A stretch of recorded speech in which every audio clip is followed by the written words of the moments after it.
Ladies and gentlemen, the Shadow War is over. That's odd. It's only episode 6. Nah, I'm sure it's not relevant. So, there are kind of two plots running alongside each other. Again, the A plot and the B plot thing.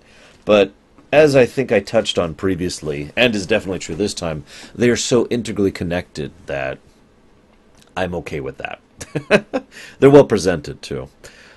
But, so let's talk about, first of all, Lorien seems to demonstrate vague pseudo-powers throughout his entire presentation, really. So for the last 6 episodes or so. And yet, one of the weird things is, it's still debatable if he has any powers at all, or if he just remembers, if he just has information, knowledge, and that's what allows him to know, or to think, or to otherwise be able to do most of what he does. I mentioned that because early on he's like, no, there's another first one out there. We need to get the last of the first ones. He doesn't explain himself. He also has this really great bit with Ivanova shortly thereafter that, because it would be very easy to write and present Lorien as typical elf, is what I actually think of that as. Typical elf is the, I am immortal, what is a century to me? You are so far beneath me that your fleas, harf, harf, harf. You know what I'm talking about. Lots of fiction has done the typical elf presentation, whether it is an actual elf or any other number of species. It's a very common mindset. But Lorien doesn't come across like that. He has knowledge, of course, and he is very observant. But what I like most is that he basically envies us. He actually flat out admits, once you get to our point, everything kind of passes to the point of meaninglessness.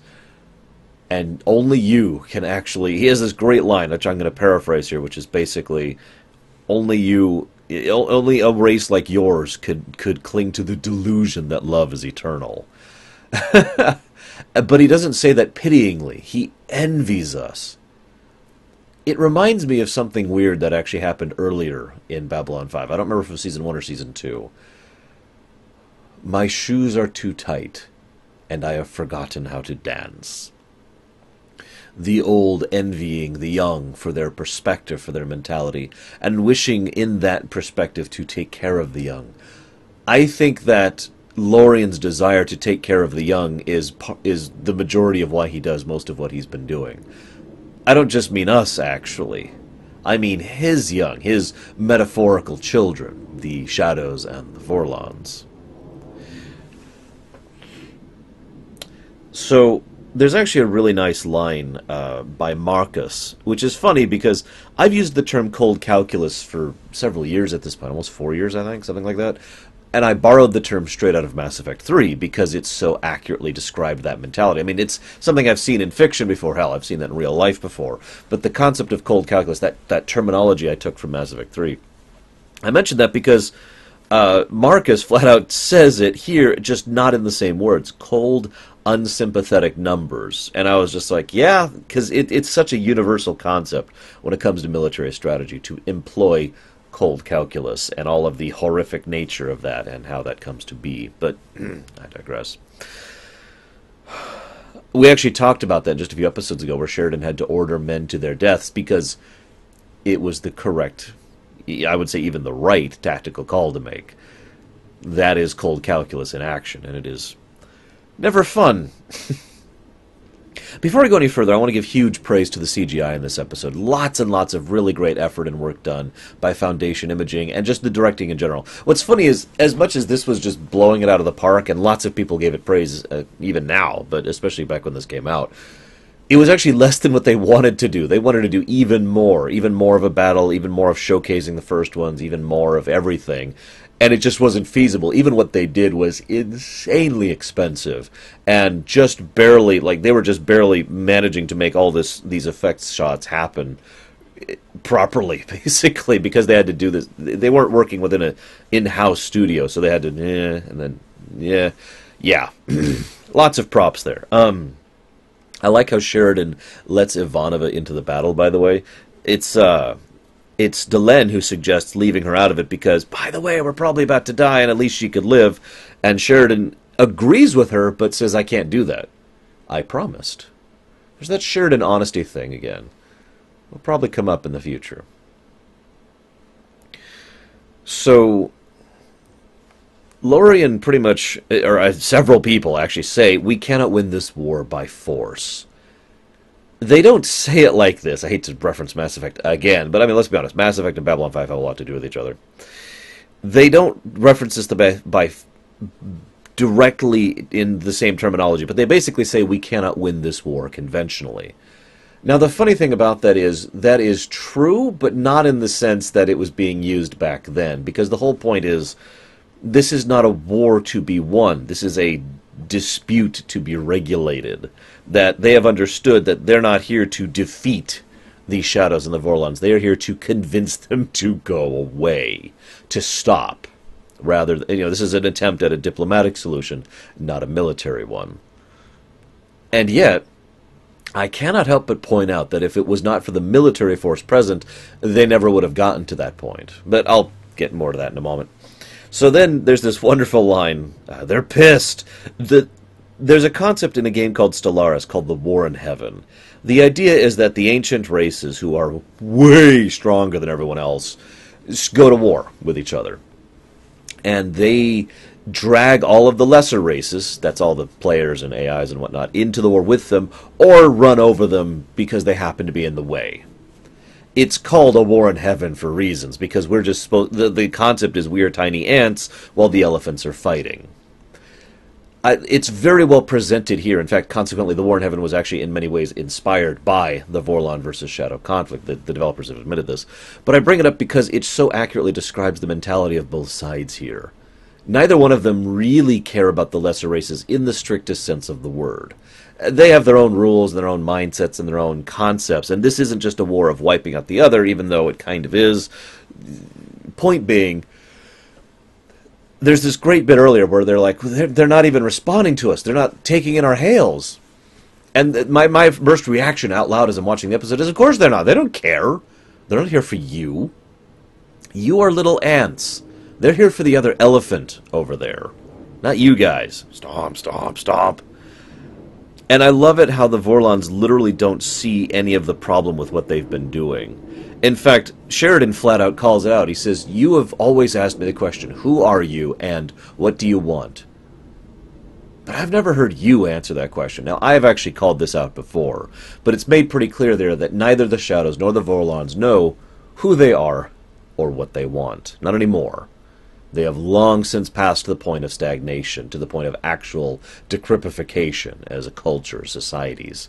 They no longer have any sense of self like they used to. They are going on momentum at this point. Great scene, by the way. Brilliantly directed, brilliantly put together, where Sheridan and Delenn are talking with the Vorlons and the Shadows. The Vorlons as a whole are represented by a single woman who is encapsulated in ice, and her face is veiled. Perfect metaphor for the Vorlons. I don't even feel the need to discuss it because it's so obvious. The Shadows are represented by people we know. Not only does it get the actors, some lines in the episode, but it makes perfect sense because the Shadows are approaching us at a personal level. They're not in a block of ice over there. They walk right up to us, and they're talking to us face to face, very emotionally, very passionately, very personally, and they keep shifting, from Linear to Marcus to Ivanova and so forth and so on. It says more than anything else, really, I think, about the difference in mentality between the Vorlons and the Shadows, because for all the comment I just gave about the fact that they don't know themselves or anything like that, that is let's call it the mask. That is the mask that both cultures still adhere to. The Vorlons are the implacable, and the Shadows are the personal. Everything else devolves to that. They keep saying order versus chaos, but that's not really what it's about. Not really. I think I've made that point clear as well. And as Sheridan again points out, it's not, you keep insisting that it's order versus chaos, but it's actually your side versus your side. We may have a choice between order and chaos in our lives, but that's not what you're offering us. You're offering us you or you. You're forcing us to pick a side. Then Lorien's actions throw all of this into wonderful contrast. This whole time, and I've heard some viewers talk about this too, not my viewers, excuse me, Babylon 5 viewers, fans, talk about this in the past, the idea that Lorien is almost frustrating for how little he does. And yet, if you think about it, what he is doing is the perfect contrast relief for the Shadows and the Vorlons. The Vorlons directly manipulate and alter and change everything around for their purposes. The Shadows directly manipulate and alter and change for their purposes. Lorien kind of sits back. When asked questions that he knows answers to, he helps. He offers aid. He offers support, information. But then when it comes to critical moments or decisions, he goes out of his way to back off. Sits back and lets you do your own thing. I have a organization called the Empire within my own fictional works, and I have no shame in admitting that a lot of Imperial philosophy was founded based on Lorien's actions in Babylon 5. Obviously, I had the concept before then because I started writing the Imperium when I was like 9? I don't remember. It was a long time ago. But this kind of helped codify it because it's the difference between controlling and helping. You could argue semantics between the two quite a bit, but when you actually see in action the difference between controlling and manipulating, or aiding and assisting, helping, it's stark. There's no debating it. There's no talking around it. The variance is right there on display, and of course, that makes perfect sense. I actually very strongly suspect that once upon a time, the Vorlons and the Shadows helped before they started becoming controlling and manipulating. I'm not sure, but it does sound like something that would have been once upon a time. Millions, tens of trillions years ago. And then, of course, the one best part, for me, is how they win this. Some people have missed the note, and I noticed in JMS Speaks there were some fans at the time who were talking about this, and I've heard at least one person in real life who've said this as well. I don't like the fact, this is paraphrasing, I don't like the fact that, Delenn and Sheridan just kind of tell them to go away and then win. That's not what won. That's not what made it happen. What made it happen was that Sheridan and Delenn willingly sacrificed to get to this point, along with everyone else. That's the important part. The whole of the people got to this point, and then when they managed to reveal the truth of the situation, the false dichotomy between the Shadows and the Vorlons, the other races stood with them. In other words, Delenn and Sheridan did not beat the Vorlons and the Shadows. Everyone beat the Vorlons and the Shadows. It was the very fact that all of the lesser races stood united that finally cracked the facade for the Shadows and the Vorlons. Lorien was just the final hammer blow. And I like that. And again, it is very Mass Effect. We all together managed to accomplish this. I mean, Shepard certainly was kind of the guy or the girl, as the case may be, in their particular game. But at the same time, they also really weren't. Shepard was nothing without their crew and their team and their support and the other races and all the other people that backed them. And it's the exact same case with Sheridan and Delenn. The two of them by themselves couldn't have done any of this. And I like that. Now, I have another note to talk about, but I want to kind of talk about the Londo and Centauri Prime side of things first. So, first of all, there's this great scene where Londo basically accidentally sits on the throne. And it's also a setup, because he sits and, whoops, sorry. And he really apologizes. Whoops, lost myself there. Very natural, though. And he turns to Veer, and Veer's like, oh, yeah, go for it. It's a great scene. And then he realizes he's finally going to be able to talk to Mr. Mordin from a position of some strength. And his face, just watch his face. Get Mr. Mordin here. It's just, there's this, like, fierce joy in it. And then the intelligence individual comes in and tells him about who poisoned his beloved, the woman he loved. And that scene is horrifying in its power. Because Londo basically demands that he leaves. He has so little control of himself in that moment. All he can do is be alone. Just go. Just go. Just go. I could give you a detailed report. Just go. And as soon as he leaves, he is so utterly overcome with grief that he can't handle it. And he masks it. I've said this before and I'll say this again. In fiction and in real life, anger is a wonderful blanket emotion because anger kind of blots out other emotions. So when you're feeling very hurt or very sad or very hungry or very tired or so many other different things you can feel, weary or lost, you can blanket that. If you can't deal with it, you can blanket it with anger. Now, I'm not recommending you do this, by the way, because it almost universally turns out bad. But that is what we see here with Londo. He is so struck by this. He just rages. And you can tell, just watching him, as he's destroying the room, very powerful scene, that it's not working. All of his rage and all of his anger can't do anything to overcome the overwhelming grief he feels.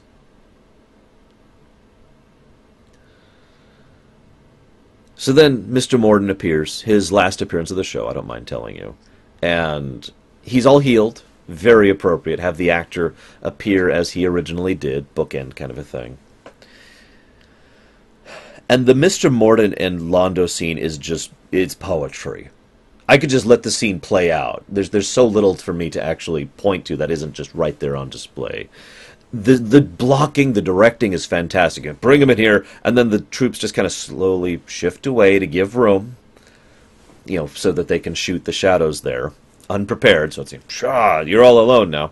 Now that you're alone and can't do anything about this, it's the first time ever, actually, that Londo actually has the upper hand over Mr. Morden. It might actually be the first time anyone has ever had the upper hand over Mr. Morden. Not on screen, I mean. It is also the first time we see the normally unflappable Mr. Morden, in madness or insanity or anything else like that, actually look scared and legitimately lose his cool. Just, what? No. And the actor does a great job of portraying someone who's trying to be like, no, you can't do this. We can't do this. No. And then just being, you could tell he doesn't even believe it himself anymore. It's great stuff. And then this is also probably the one most horrifying scene I've ever seen with Londo, because Londo comes across as immensely dangerous and deadly. Londo has dropped all pretense, all anything. He has just put all the cards on the table and is like, no, this is it. I don't have time for this crap anymore. I don't have time for anything anymore. You have one chance. Take the ships off. Okay, you didn't. Boop! Yeah. And then he sits on the throne as he has Mr. Morden dragged away. And then there's another thing which I want you to keep in the back of your mind. For the first time in a long time, we're going to have a spoilers section for this rumination. Don't worry, I'll put it at the end, as I always do. So then there's the only flaw in this episode for me is the flashback. Now, I get it. I've even talked about it in Babylon 5. From when you're writing a long-term story, occasionally you have to rely on something. You cannot assume the viewers remember everything from 2 seasons ago. You can't assume that. Ideally, you would, because that would make it better. But you cannot just sit down and assume everyone's going to remember that one offhand scene where Veer walked up and it was like, I want to, I gave his personal request to Mr. Morden. So they had to show the flashback. I do feel it is like the only flaw in this episode at all, that flashback. It just kind of, okay, yes. And I'm just sitting here like, I know. I've been told before that this is unfair of me because I do have the kind of memory that remembers little stupid details like that. My mom calls it, Laura Mom calls it Trivial Pursuit brain. So I understand that probably wasn't a problem for most people. But even ignoring that flaw, that scene is awesome. Because he did. He finally, all that time ago, and now it's like, oh. I love that. And then there's this great bit where Londo is elated. He's like, oh my, he's breathless. Oh, we did it. We actually did it. he wasn't even sure we could pull it off. But for all the sacrifice and all the pain and everything I had to go through and everything you had to go through and the near misses and the close miss and the loss of your innocence and the loss of everything, oh God, finally we did it. We saved our people. Oh God, the Vorlons are still here. Oh God, oh God. And he turns to Vir. And you really see who Londo is in this scene. I've mentioned he's kind of dropped the facade for the last several episodes, but there's nothing, there's no pretense, there's no anything, just Vir, kill me. Kill me and call them right now. And Vir's like, no, and Londo's like, no, you're not listening. They're right there. You need to kill me, Vir. Londo, without hesitation, willingly offers to lay down his life in the, let's be blunt, vain hope of dissuading the Vorlons' wrath. And I say vain because we know why the Vorlons didn't attack. It was because they were recalled to the battle. I don't think, from what I understand, from what I interpret of Vorlon mentality, they wouldn't think, oh, well, there's nothing left of the shadows there, so we can move on. They would think, man, this place really got screwed over by the shadows. Gotta purge that infection. Don't want any hint of those guys left, right? Right? Yeah. So the Shadow War ends in episode 6. This is what I love about Babylon 5. Many stories, even my own stories, even the best stories, tend to end with the great victory. But one of the things that has always fascinated me is the stories that keep going after the great victory. And that's exactly what's happening here. JMS himself flat out said, most shows would have this kind of a thing at a series finale, but we're clearly at the beginning of a new season, and even though at this point they thought they were circling the drain and Season 4 was going to be it, they still have the entire rest of Season 4, like 20-ish episodes left to do. So, yeah. I love that. I love that presentation, because there's this overwhelming sense of, now what? Because that's the whole point, isn't it? First you have the great victory, but then, now what? I actually wrote, if I'm sorry for going into something, but I actually wrote a story called Extant once, which I'll probably never release, that entirely dealt with basically the aftermath. It's like, okay, it was such a typical setup. Big, evil, organization, plucky resistance organization, and the resistance won. And then I fast-forwarded a few years, and that's when my story, Extant, started, was like 4 or 5 years after that conflict had already happened and dealing with the horrendous aftermath of it. Because that was more interesting to me, personally. And, yeah. Babylon 5. Okay. I'm going to go ahead and bring down the spoilers thing. I haven't done this in a while. I don't remember actually how I do it normally. So, I'll just do this. Okay. So we are officially on spoilers. Blah-blah. There's a line Mr. Morden gives to Londo. He says, you may have killed them, but there's others, and there's servants. The shadows have servants. You'll pay for this. You will pay for what is done this day, Mollari. And Mollari, of course, settles on the throne. I mentioned the foreshadowing earlier. He just settles on the throne very comfortably, very deadly, very much in control of the situation. And I have to admit, as much as I adulate at the scene of Londo finally just absolutely stomping over Mr. Morden, there's no denying it was out of character foreshadowing, but do you think this is the in-character reason why the Keepers end up coming to the Centauri? And as we know, the Keepers end up leading to a whole lot of grief, from Londo in particular, and the Centauri in general. Yeah. Kind of stains the victory there, doesn't it? But that's how that goes. Aftermath. We won. Now what? See you around, guys.